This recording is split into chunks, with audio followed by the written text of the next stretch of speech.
Kama Wiper tunataka kuweka msimamo wetu wazi kwamba sisi tuko Azimio na Azimio iko unshakable.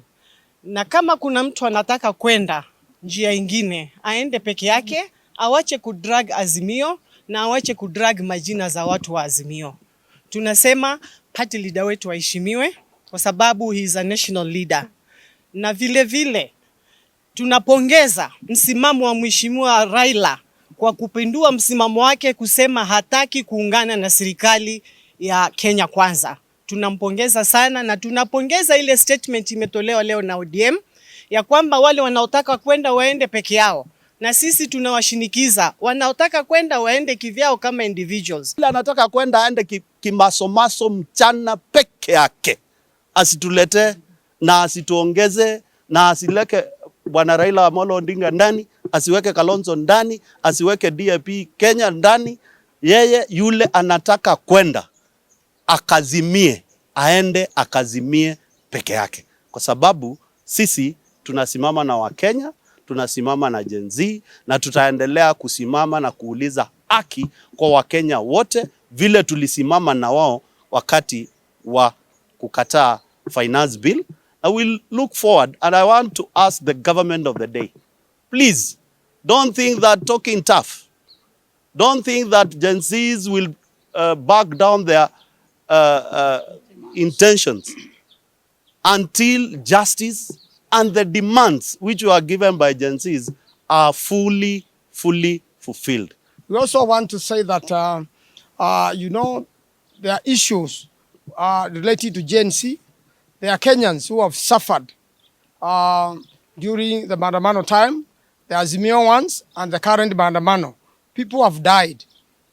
Even some have not yet been buried. In Makueni, we have a total of 10 who have died in this Maandamano business. And we are saying there must be justice. Justice has to be served to these families. There is a young man of 12 years who died. The family needs to see justice. All police officers who killed people are known. The police officer who killed Rex is known. We need to see them prosecuted. And that will give justice to Kenyans, will show fairness.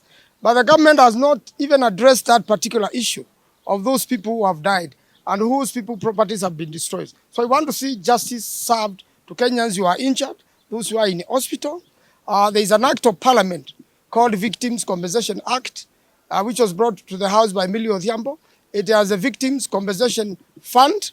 These victims deserve, to see justice. They deserve to be compensated. They deserve to be taken to hospital. Hilo ndege ambayo inaenda kuanguka. Atupandi na atutaki na atufikiri na atuangali. Kwa hivyo, if you want to appoint Bwana Ruto, appoint your full cabinet tomorrow, but forget about us. We are not interested at all. Get the example of CDM, Mr. Speaker, and the billions and trillions of budget we pass in this parliament, Mr. Speaker. If we can be distributing the resources, like for example, Mr. Speaker, the money for roads, Mr. Speaker. Mr. Speaker, in this country, there are areas like Turkana, areas like Ukambani, whereby for the last 4 years, we have not even seen a tarmac of even 1 kilometer, Mr. Speaker. And Mr. Speaker, if the money we pass here, we can distribute according to the constituencies of this country, Mr. Speaker. I think we can get equal distribution of the resources, Mr. Speaker. I'm not saying the money to be distributed through the constituencies, but if the ministry they can distribute, if it comes to electricity, Mr. Speaker, they distribute the money through to make sure every constituency gets some part of the money, Mr. Speaker. I think by doing so, we can get equal distribution of resources, Mr. Speaker. Mr. Speaker, if we go to the constituencies, you get, and I like the way the board of CDF is doing, Mr. Speaker, because they always make sure that if you fund a project, they make sure they do a follow-up to make sure that that project is completed. And that's why we are avoiding, if you go around the country, you cannot get many white elephant projects from the CDF, Mr. Speaker. And I think this is the way to go, Mr. Speaker. So when people are talking, those who are talking of doing away, removing the CDF, I think they are the enemies of the people, Mr. Speaker. We have people who cannot even take their children to secondary school. And I have cases in my constituency whereby it is through the bursaries whereby children can go to school, Mr. Speaker. We have people who are living below the poverty line, Mr. Speaker, and they are being helped by the bursaries through the NGCDF, Mr. Speaker. So I think, Mr. Speaker, when we talk of the issue of CDF, we need to be sober. We need to talk when we are sober, Mr. Speaker. And I want to request all the members of parliament. This is the time we need to stand together and make sure that we defend the law and make sure that the CDF stays so that the Kenyans can get the benefits of it, Mr. Speaker. Mr. Speaker, when it comes to environment, Mr. Speaker, through the CDF is doing some environment, is supporting the environment to support the Vision 2030, Mr. Speaker. We are doing water plants through the CDF. We are planting trees through the CDF. And, Mr. Speaker, this is where the way to go, to conserve environment and to make sure, because due to climate change, Mr. Speaker, we join the other part of the world, Mr. Speaker, to conserve environment through CDF, Mr. Speaker. Mr. Speaker, even through the CDF, we are doing the police stations, we are doing the administration blocks for the administration, Mr. Speaker, and this is a work done by CDF, and that's why I'm saying it's the high time for us to protect the CDF and make sure that Kenyans are benefiting, Mr. Speaker. Mr. Speaker, I was watching another clip when the Gen Zs, were on their daily of maandamano, Mr. Speaker. And I see someone saying, I went to school because I'm having my degree because of NGCDF, Mr. Speaker. And Mr. Speaker, I think that is the way to go. So, Mr. Speaker, I want to thank the committee for the good work they have done and say that let's support the report. And, Mr. Speaker, make sure that the CDF is there to stay. Thank you, Mr. Speaker. The Honorable Paul Biego, MP for Chesume. Thank you, Mr. Speaker, for giving me this opportunity to also voice my contribution. And from the onset, let me take this opportunity to congratulate the committee for the good job that they have done. And as a matter of fact, we've been having so many discussions about CDF.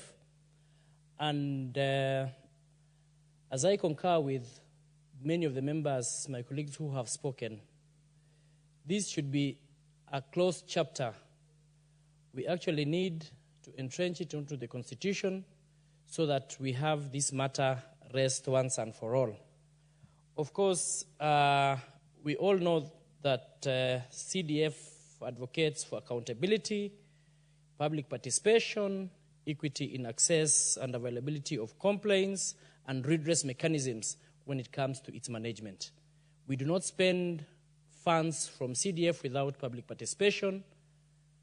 And for sure, I heard one member say that it is not equity, but I must say that how the CDF funds are distributed in the country based on the number of wards you have, I find it equitable.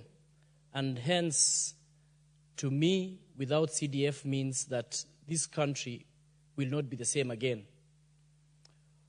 What we see in our villages, what we see in our constituencies, what is visible is what CDF has done. We are alive to the fact that so many billions of shillings go to county governments. But if you walk around the country, what you're going to see and what is really visible is what CDF has built. CDF bursary, of course, is open to local, primary, secondary, and tertiary institutions, hence accommodating a wide span of education beneficiaries. And of course, why I also like it and why I'm supporting it, it also supports postgraduate students. In my constituency, Mr. Speaker, we have around 9,000 plus students who are benefiting from a program that we initiated, which we say free primary food program. So I can't imagine if CDF is scrapped, what the 9,000 students are going to do. And of course, Mr. Speaker, this particular fund has got praises across the board. It's been praised for incorporating the poverty index when allocating part of the funds, and this has a high impact potential in addressing historical and systematic wrongs, such as regional disparities. The CBS, which is the Central Bureau of Statistics, found that Kenya was a nation with huge disparities. And in